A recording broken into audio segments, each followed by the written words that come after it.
अध्याय 1। कलिंग का शाप। कलिंग का युद्ध समाप्त हो चुका था।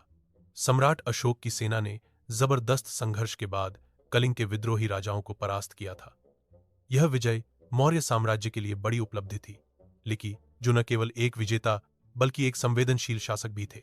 इस दृश्य को देखकर गहरे आहत हुए। अशोक युद्ध के बाद अकेले ही उस रक्तरंजित मैदान में खड़े थे। उनके हाथों में तलवार थी, लेकिन उनका मन भारी पश्चाताप से घिरा हुआ था। उन्होंने देखा कि एक वृद्ध स्त्री अपने पुत्र की मृतदेह को पकड़कर कराह रही थी। अशोक ने सेनापति से पूछा, कितने मरे? सेनापति ने धीरे से उत्तर दिया, 1 लाख से अधिक, महाराज। यह संख्या सुनकर अशोक की आंखें भर आईं। वे समझ गए थे कि विजय की कीमत कितनी भयानक रही है। अशोक के मन में भारी पीड़ा उठी। वह केवल एक युद्ध नहीं, बल्कि अपने कर्मों के गहरे प्रभाव को महसूस कर रहे थे। उस रात वे गहन ध्यान में बैठे। अचानक उन्हें एक दिव्य स्वप्न आया। स्वप्न में एक तेजस्वी साधु प्रकट हुआ, जो गेरुआ वस्त्रों में सजा था। उस साधु ने अशोक से कहा, अशोक, तूने शक्ति प्राप्त की है, पर उसका मूल्य रक्तरंजित है।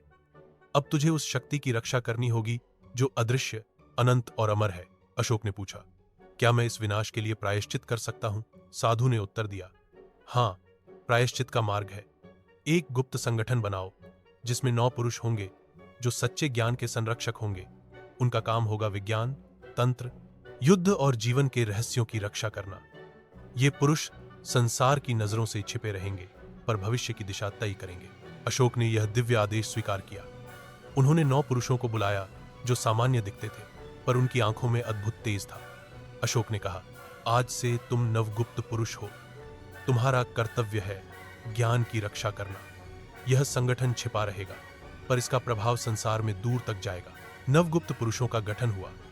वे 9 पुरुष केवल योद्धा नहीं, बल्कि ज्ञान, तंत्र और विज्ञान के धनी भी थे। उनका उद्देश्य था युद्ध की हिंसा को रोकना, गुप्त ज्ञान को संरक्षित करना और मानवता की भलाई करना। सम्राट अशोक ने इस संगठन को अमर बनाने का संकल्प लिया, ताकि भविष्य में यदि मानवता संकट में हो तो ये नवगुप्त पुरुष उसकी रक्षा कर सके। यह निर्णय केवल राजनीतिक नहीं, बल्कि आध्यात्मिक जागरण का प्रतीक था। अशोक ने अहिंसा और धर्म के मार्ग पर शासन किया, लेकिन साथ ही इस गुप्त संगठन को स्थायी बनाया।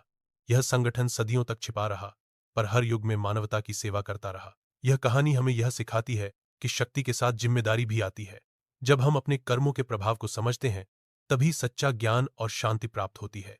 सम्राट अशोक का यह निर्णय आज भी हमें प्रेरणा देता है कि ज्ञान और शक्ति का सही उपयोग ही मानवता के लिए कल्याणकारी होता है। नवगुप्त सम्राट अशोक की अमर परंपरा केवल एक कहानी नहीं, बल्कि एक रहस्यमयी यात्रा है। हम जल्द ही इसके अगले एपिसोड भी अपलोड करेंगे। यदि आपको यह कहानी पसंद आई हो तो कृपया लाइक करें, सब्सक्राइब करें और अपने दोस्तों के साथ शेयर करें। अगले एपिसोड में जानिए, गुप्त परिषद का जन्म कैसे चुने गए वे 9 पुरुष और पहला उत्तराधिकारी कौन था।